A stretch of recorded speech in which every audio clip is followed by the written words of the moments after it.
Hey guys, today I just want to sit down and talk to you a little bit about this game in general and like what would this game need to improve, what should be removed from this game, what should they keep in this game, and yeah, some general thoughts about things. So I'm starting off with the story right here. That is, yeah, of course, every game needs a main story. We get an additional story every single time with every version, and they lately keep busting out main chapter stories even. And yeah, the general story, while the story is pretty good, like this is one of the best stories out of all gacha games out there, probably the best story. Like no other gacha game reaches this level of quality when it comes to their main story.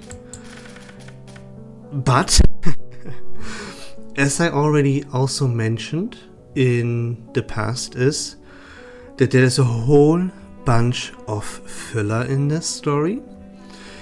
A lot of people complain, especially early on in the story, that the translation is not so great. And also a lot of structuring in this, how they structure their story is also not on point. I realized this especially when I was covering the main story. Like things that we, for example, right, things that we should know early on in the story, they put this in the middle part or even in the end, and you have to sort things in order to bring them into the right order, and it was, all things considered, a huge pain in the ass, I'm gonna be honest. And a lot of people also tell me like they get lost. It is very, very hard to follow what is actually going on, you know? And the reason why that is, I just mentioned. The structuring, maybe there are translation issues, and all of this filler that is going on, how inconsistent they are with their animations. Like some arcs, like for example here, part 3, chapter 3, there's a whole bunch of very, very nice and cool animation going on, while other chapters, they barely have any, and we are just hit with a wall of text, so to speak. And yeah, all this filler and the structuring, you get the point.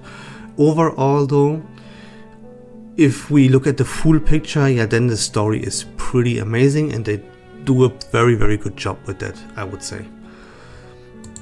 Yeah, they of course, the reflections here, they give us recaps, and this is very, very nice for, researching a little bit more about the story than just the main story. And this is also very, very beneficial for new players, because they can grind a whole lot of resources by doing these reflections. So this is overall also very amazing, and they should definitely keep expanding this. And yeah, they expand this, so fantastic. Now the anecdotes. That is a little bit controversial, because I personally kind of hate them. For me, in my personal opinion, I think that is a time waste. There's no gameplay behind it. You just slap on your characters in there and then you wait, That is never something I ever like. Like, why make me wait? Time gate, sucks in my opinion. But I can see that a lot of people actually like this, and how they would like it, It gives us a little bit of insight and a little bit of character story to like deepen your love for a character, so to speak. If you really enjoy a character, you will enjoy its anecdote story. So yeah, I'm neutral on this.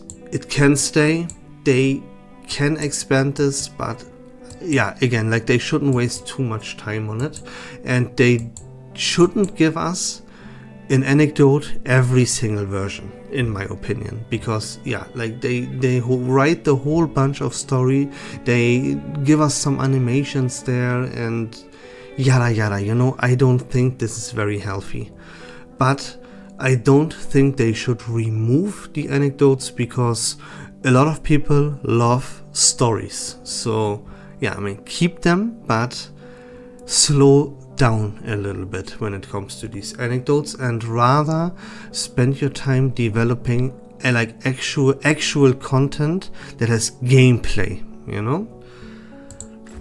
Then we move on to these resource stages, and yeah, they are completely useless, and they should, yeah, these stages here, they should be removed. I mean, maybe, right, you know, so hear me out. These stages, in my opinion, shouldn't exist. They should give us these resources here, these, yeah, harvest prime, whatever, that's completely useless. We will talk about this a little bit when we talk about the wilderness. But here, this dust, the Sharpodonti, and the resources for the Psycubes, they should give us either these resources while we like play the events here, play the story, play these events, like for example in this Rayashki, or here in this main story kind of part, add them to events that we have to play. But don't make stages that you just dunk your stamina onto, have them on autoplay, and then call it a day, you know. Like that is not good game design by any means. Just a stamina dunk and you have to autoplay them. No. And yeah, they don't expand on this. We still, from day one, we only have 6 stages here in all of this content. So yeah, like I can see an argument why they should exist though, because yeah, sometimes, and I think a chunk of players, they log in, they want to get the daily tasks done, and then these stages come in handy, quite handy, you know. But still, I think even for a stamina dunk purpose, they should come up with something else. Like as I said, put these resources, then you can grind here, into the content that we play anyways, and then have our stamina be dunked into the content that we play anyways. I think separating these resources into their stages that never get any development anyways is pretty shitty. So, and yeah, again, like I can expand this thought a little bit, because something that the game desperately needs is more content. We constantly have content drought. Like before LF released, there was 2 weeks of absolutely nothing to do. 0 content whatsoever, you know, and that is detrimental. Now again, like after this Rayashki released on the 20th, now we have to wait until the 3rd of July. This is again like almost 2 weeks, and we get absolutely 0 content in these 2 weeks. Like a version, the whole thing is a month long. That is 4 weeks. And almost all of these 4 weeks, we have 0 things to do in this game. That is absolutely ridiculous, you know? Like what keeps this game alive is that the things that they release are high quality and pretty fun. But we will dive into this in a few minutes. And then here, this is the same story. Like the resource stages should be gone, and we should be able to get these resources while we play the game anyways. We don't need separate stages for them. Same for this thing here, right? Like remove this 4 weeks of complete content drought and give us content that is actually fun and a little bit challenging and stuff like that, you know, to obtain these resources. But don't make all of this just a mindless stamina dunk. It's terrible in my opinion. So that's about resource and insight. Now we get to these artificial somnambulism content, and yeah, that is pretty fantastic. Like again, yeah, this content changes, this sees development. We just got stage 7, for example, and they switch up these battles and give us new stages, and it is also like not the easiest mindless parts ever, you know, like new players, they will struggle for a while clearing this, so this is pretty well balanced and pretty fun to do. The huge problem here is it takes way too long until this resets, you know, like of course they shouldn't reset this too fast because then it can become kind of a chore, but like still I don't even know when I cleared this, and there is still 23 days until this resets. Like, you see what I mean with content round? This is just way too much time until this resets. Like, honestly, sometimes I completely forget that this even exists. And then when the stage is reset, yeah, they hit me with a, hey, here, check this out. And then I go like, oh yeah, the limbo, you know? It's absolutely crazy. Good thing that they added this lucid scape. That was really, really important, and that was something that the game absolutely needed. And this thing, I cleared it not too long ago, and it resets in 8 days.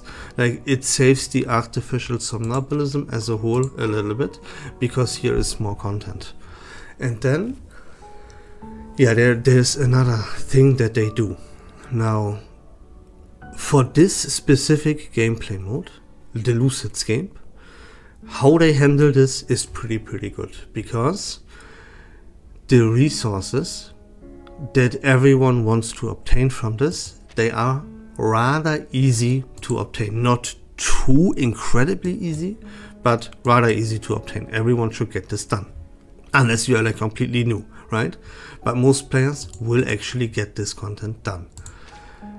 What they also do is they add more difficulty for players that look for at least a little bit of a challenge, and they intentionally don't make the rewards too great for the people that seek out these challenges, you know, so that players that don't seek the challenge or are like too weak or something like that, they don't miss out on anything.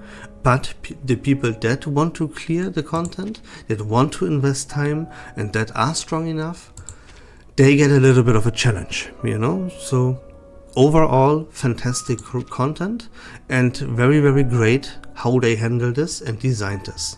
But keep in mind what I said about this lucid scape thing and how this is designed with the distribution of the rewards and the challenges, because for this gameplay mode, that is fantastic designed. Now we have another gameplay mode where with the exact same design, and in the other game mode that we will talk about later, this design here doesn't work, and I will tell you exactly why when we get there.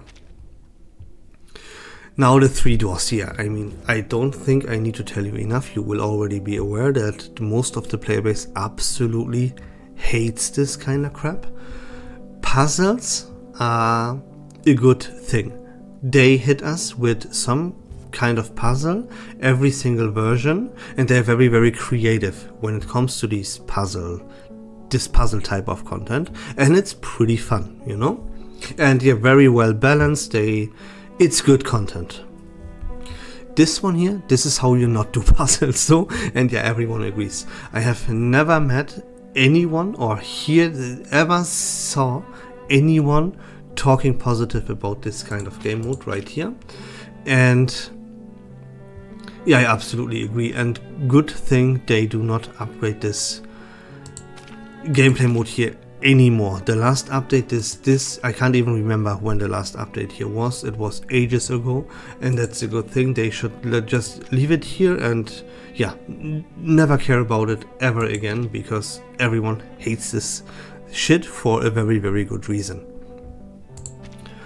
Then we have a series of Dusks. Now I did a complete video talking about everything concerning a series of Dusk in excessive detail already. So I will cut it short here, and the blueprint, the idea that they had with this game mode was brilliant, and or let me say it like that, it could have been exactly what this game desperately needs the most, and that is a grindable gameplay mode that rewards players that are willing to put a lot of time into this game and grind this, and reward players that actually play your game. That is the biggest weakness that Reverse1999 has, that there is nothing like this in this game. Like, it is almost like they are saying, hey, we don't even want you to play this game, just give us the money for the characters, you know? But, you know, the content route, there's nothing to grind. If you want to play this game, you can't. There's nothing. What would you play, you know? There is just no content in this game. And that's why the most important thing that Reverse1999 needs as a game is content. Something like a grindable mode, like a series of Dusk, could fix this problem easily. But the execution here is absolutely terrible. And again, yeah, like the blueprint that they had at first was good. If they would have just kept developing this gameplay mode in the right direction, it could have been absolutely fantastic and improved this game by a mile. You would have a gameplay mode that is fun, that is changing all the time. You could go different paths with different teams and obtain on every single run different items that spice things up and make things different, you know?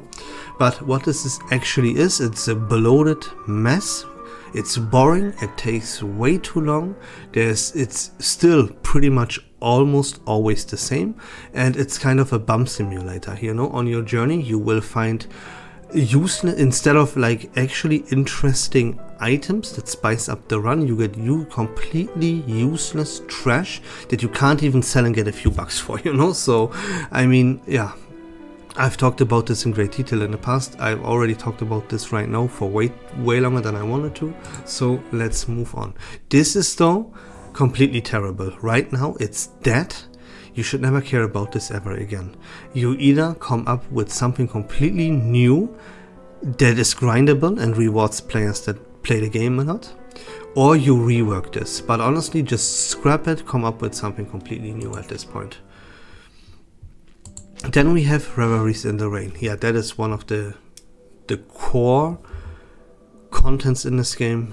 This is like fantastic. If this gameplay mode wouldn't be in this game, the game would be like 3 billion times worse, right? Because this is permanent, this is the challenge, this is where you go and you develop like kind of deep strategies where you have to build competent teams, where you have to use your brain and you have to play it right, yada yada, you know? Here, these Depths of Myths, absolutely fantastic. That is the most fun content by far. Then Voyages of Volatility, that is something, yeah, more casually, you know? It is not exactly too easy. This is well balanced and something that everyone should get done, unless of course they are new, obviously, needless to explain. But this is the content here that gives us a challenge and that actually makes us, again, play the game, use our brains, develop good teams, come up with strategies, you know? This is exactly what Reveries in the Rain is, and that's why it's so very, very important. And then we have one more thing before we dive in a little bit into balancing, and that's the wilderness. First of all, why does this take 2 years to load up every single time, you know? I mean, okay, that was kind of a joke, but still, like, the loading time, unironically, it's way too long. It's very annoying. It doesn't matter though. Why doesn't it matter? Because this is the same kind of thing as with A Series of Dusk. This one here, the wilderness, is something that could be absolutely amazing, and that is a very, very nice blueprint, and it could add a whole bunch of great content to this game. Unfortunately, just as with A Series of Dusk, the execution is complete ass. It is I don't even know how to like completely put this into words. Building this should be a little bit of a city builder. It is a city builder, right? But nothing here matters in the slightest. It doesn't even matter how you design this, what buildings you put up there, how you set your routes. I don't even, as I said, like, it leaves me a little bit speechless because there is no meat to the bone here. While this could be very, very great, this could be very, very fun if you would make it matter. It should depend on how you design your wilderness. There should be efficiency with buildings that you can unlock and that you place here, and there could be so much added to it. Like, for example, these critters here, you can obtain them, you can breed them, you can train them, you can set them up to grind resources for you. You can then sell these resources in the shop, right, to obtain a resource, to then go to an actual shop and buy yourself some stuff that actually matters and make this cool, but it is everything that is in this wilderness is just 100% completely irrelevant. Like, I know most of the players, in fact, that I know, they never go here, never ever. They never click on this wilderness tab and ever open this. Maybe sometimes to get the task done, right? If you claim your resources in the wilderness, you get a quest done here. That's why they maybe sometimes click on the wilderness, and everything else is completely irrelevant. They don't design, they don't care about the critters. What a useless trash thing, like, honestly. And not only that, every single version they put in their development time to give us like new designs, new packs for the wilderness. See a whole Antarctica theme, a Chinese theme, and everything. For what, Bluepoch? Why are you doing all this stuff? Every single version. No one in the world gives a flying fuck about this. No one profits from this. This is completely useless. I mean, it is so sad and frustrating because I actually like this. I have fun with like obtaining my critters, like breeding them, sending them to gather resources and stuff, but it is just boring and completely useless for me to do all of this. But I love Reverse1999 as a game, and I'm like so desperate for more content that I actually waste a little bit of my time here to do all this critter stuff and set them up for production. I mean, what the hell is this? Absolutely crazy. Remember what I said when we talked about Lucidscape and how they give out pretty good rewards for a rather easy challenge? Now, for Lucidscape, that is a very, very good design, and they give out peanuts, but give people a challenge for that, but have the good rewards locked behind some rather easy content, well balanced content. And for Lucidscape, yeah, that is well designed. But then we have an event like this one right here, the Answering Machine, the Butterfly, and the Literary Critic. And they do the same stuff here. For the first 4 stages, they give out pretty good rewards, like here, clear drops. But for the actual hard content, they give you peanuts. Like, why even give these out? It's a mystery, And for this event though, that is terrible, because that is an event exclusive to the version, and you would have to make people actually play this and even force a challenge onto them. Make them invest time, make them do research, make them figure out the strategies. And You don't have to necessarily give out clear drops for the hardest challenge in this mode, but this here is not enough. Like, at least give us something like a key of thought or a gluttony, you know, something of actual value and not this useless kind of trash.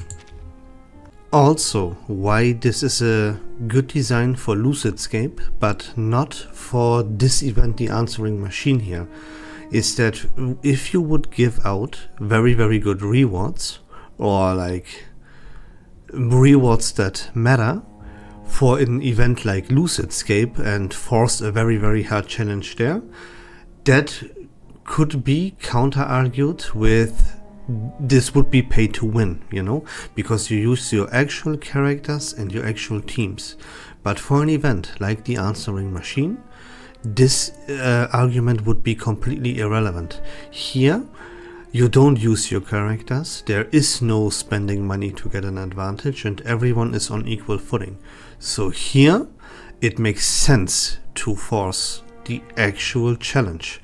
And again, like, this is an exclusive event for this version. It's not a returning gameplay mode that like resets every now and then or stuff, you know. So this is something special that will not return, at least not for a very, very long time. This is exclusive to the character Aleph that just released. So make people play this and force a challenge, you know. This would again add more content. You would need to play this more, you have to invest more time to figure all of this shit out and actually learn how to play this. But if there is no incentive and you can just do the easy parts to cash in the clear drops, then this is bad, you know. And this is not a permanent gameplay mode that resets every now and then. No, this is a one-time thing, and your players should be forced to actually clear this out. Not 100%, you know, because, yeah, as I said, don't give out clear drops, because some people might hate this and they don't want to play this. But the people, again, like I said earlier, that we have to get content where players that do invest the time, that have fun, and that want to actually play this game get rewarded. It don't have to be clear drops, but at least a gluttony or a key of thought or something like this, and not this kind of trash here, you know. That would be nice. Other than that, I think these events are like pretty much always absolutely fantastic, and I love them. And yeah, more of this, please. Oh yeah, since we talk about this, let me go back real quick. The survey, this one right there, that is also like absolutely, that is so fantastic. It's like so cool that they do this. They release a character, they let you try this character, and they give you a unique stage to try this character. They give you 2 portraits, and they put you in a solid team. Now, of course, how they build these teams, this can improve, right? It's okay, but like Baccarola as the main DPS with Voyager as the sub DPS and then Aleph as the support, I mean, that's alright. They put 2 Fairy in here because they think you might need heal or something like that, or they want to advertise 2 Fairy as She Got a Banner, which we also will talk about in just a minute. But yeah, like, they should put Matilda in here instead of 2 Fairy, right? But that's besides the point. Like, the fact that they let you try out the character, they give you an idea of what the team is that you have to build around this character, and they give you a unique stage. That is super, super, super cool, and exactly what they should do and what they should keep doing. Now, let's talk a little bit about something that they do for next version, for version 2.7, and I hope this trend doesn't continue. 2 Fairy could be a teaser for this, actually. That's why I'm scared. What am I talking about? In version 2.7, the character Junyang will receive her Euphoria update. And usually, when characters receive the Euphoria update, in the version that they do receive this update, they will be featured in this Ripples on the Water banner, our Euphoria banner. But for the first time ever, if I'm not completely mistaken, they don't put Junyang in the Euphoria banner in version 2.7, as they should, because that's the version where she receives her Euphoria. No, they don't do that. They, last version, put out a rerun. They gave us a banner in which you could draw for Junyang, and they released a high quality garment for Jiu. So you would have either pulled for Jiu on this specific banner if you wouldn't already have obtained her, or you are now screwed with in version 2.7 with not obtaining Jiu. You will not be able to obtain her when she actually receives her Euphoria update. That is obviously scummy as fuck, because that makes Jiu more expensive, as a normal regular banner requires you potentially to spend more. 50-50 chance if you have to spend more or not. While Ripples on the Water, you get the character for like guaranteed for 7-10 points, right? For 70 Unilogs. That will make it cheaper. And this could actually now become a trend. But there's one more thing why this is a really shady practice. Not only because of the price and everything.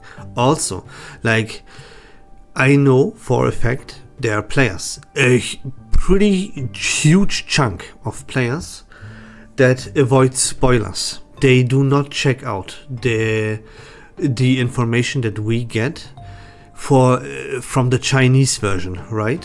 They don't want to get spoiled, they want to be surprised. So they are unaware that Jiu will even receive a Euphoria update. And they believe that Jiu, whenever she would receive a Euphoria update, would be part of this Ripples on the Water banner, because this is how it always was, you know? But they will be proven wrong, and they might be up for a rough awakening when it actually comes to version 2.7. That is very bad and should not become a trend. And I'm mentioning this, of course, because of this Tooth Fairy banner that we get. We know Tooth Fairy is not gonna receive her Euphoria update in version 2.7. She didn't receive her Euphoria update in version 2.6. She will not receive her Euphoria update in version 2.8 on the second anniversary. She will not receive her Euphoria update in the Assassin's Creed collaboration. She will not receive her Euphoria update in version 3.0, you know? And who knows if she will receive her Euphoria update in version 3.1. So why am I scared? Because what happened with Jiu, I just explained that to you. And what if, let's say, they release her Euphoria update for Tooth Fairy in version 3.1, but don't put her in the Euphoria banner?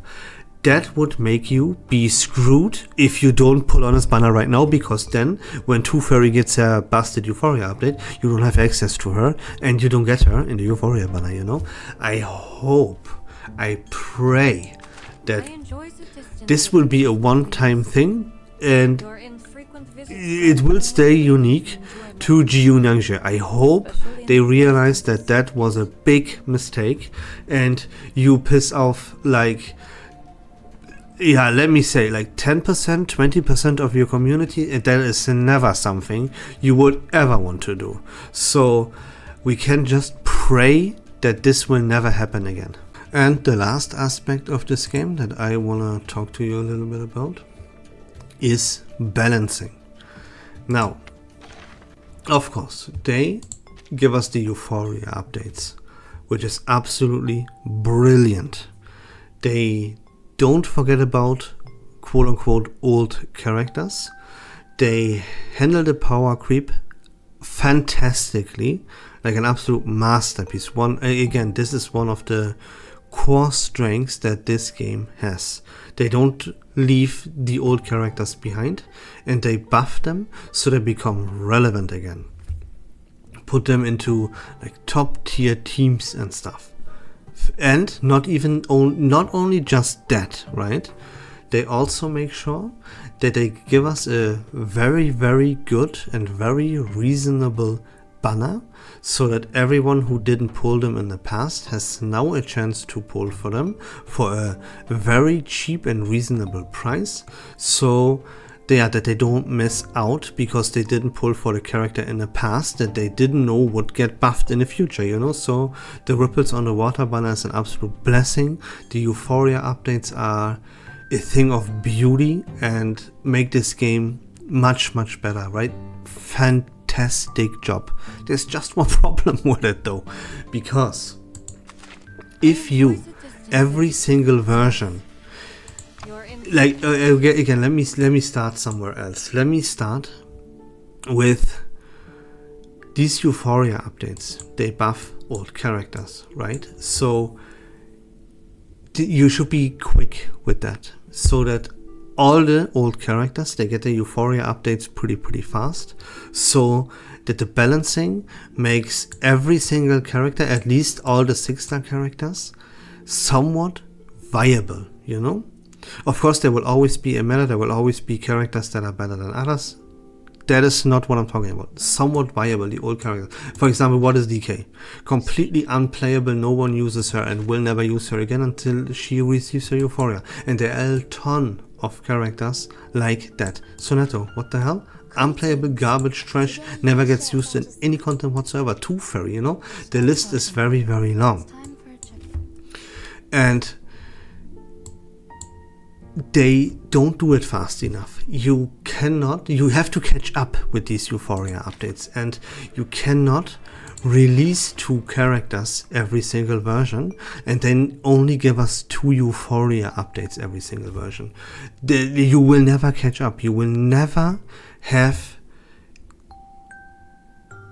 catch up to speed, you know? Never will enough characters be actually somewhat viable. I know this game is very, very well balanced. I don't say we have an unbalanced mess. The meta is huge. A lot of characters are viable and are playable, right? Don't get me wrong. But still, you have to catch up at some point. You cannot release 2 characters and then release 2 Euphoria updates. That is never gonna work. You will always be too slow.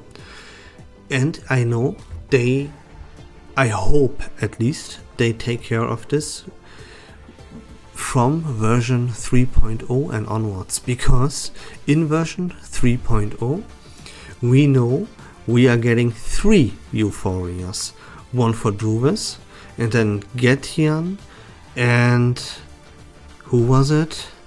Centurion. See, these 3 characters, they received their Euphoria update. That would be 3. That is still not enough. 3 is not enough. You would have need like 4 6-star characters with the Euphorias and then 1 5-star maybe, or maybe even 2 5-stars, you know. But it is an improvement, and we will get the Euphorias updates faster, so that is very, very good. We can only pray that this is not specific to version 3.0 and that in subsequent versions, like in version 3.1 and version 3.2, we also get 3 Euphorias at least every single time, you know, and that's how we would catch up to speed, and it would make the game more interesting and more versatile and all of this stuff, you know. It would lead to more fun as well. But anyways, now I want to talk to you about one more thing actually that just came to my mind, because they keep releasing 5-star characters. In version 2.7 we will get Name Day. Then in version 2.8 we will get Buddy Fairchild. They keep busting out free garments for these characters, like Mrs. Radio, for example. Or in the 2nd anniversary, the twins here. I forgot what they are actually called. But these twins sleep. They get actually a pretty goddamn cool garment for themselves. You know? So yeah, what I'm talking about is characters with 5-star or lower. They keep releasing them, and they keep getting better and better and better, and they keep releasing free garments for these characters. So that is all an absolutely fantastic thing, you know.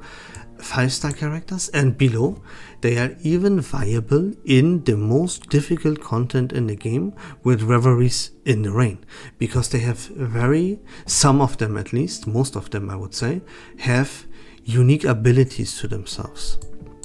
The Cornbloom is a very good example, or Wide Room is a very good example. There are many of them, so they are viable in the most difficult content. So that shows you how well designed and how well balanced the characters actually are, and they should keep delivering on this. I actually think, and I highly believe, they should actually go through with a gameplay mode, you know, that would as well be more content that bans 6-star characters. Give us a gameplay mode, give us content where we are only allowed to use characters with 5 stars or less. That would give them even more spotlight, that would make them even more viable, and we would even be like forced kind of, or yeah, we have content where we could create completely new teams and come up with completely new strategies with a new gameplay mode, with new content, and we can actually make use of 5-star characters and below. I think that would be a fantastic idea that the game actually would highly profit from. But yeah, that's kind of it, guys. That's all I wanted to talk about. Yeah, I can mention even one more thing. You know, I could actually write a book talking about this game. I could be here for hours. But let me just, one more thing real quick, okay? It is the shop. The fact that they never give us interesting and cool like packages or discounts, you know? It is very boring here. All you do is you buy 20 Unilogs for 20 bucks and that's it, right? Of course, I mentioned this, like the best thing you can possibly buy here is a roaring month, and that's about it. The shop here is super boring, and the Unilogs are too expensive. 20 bucks for 2 10 pulls? Whew, that is not cheap, let me say it like that, you know.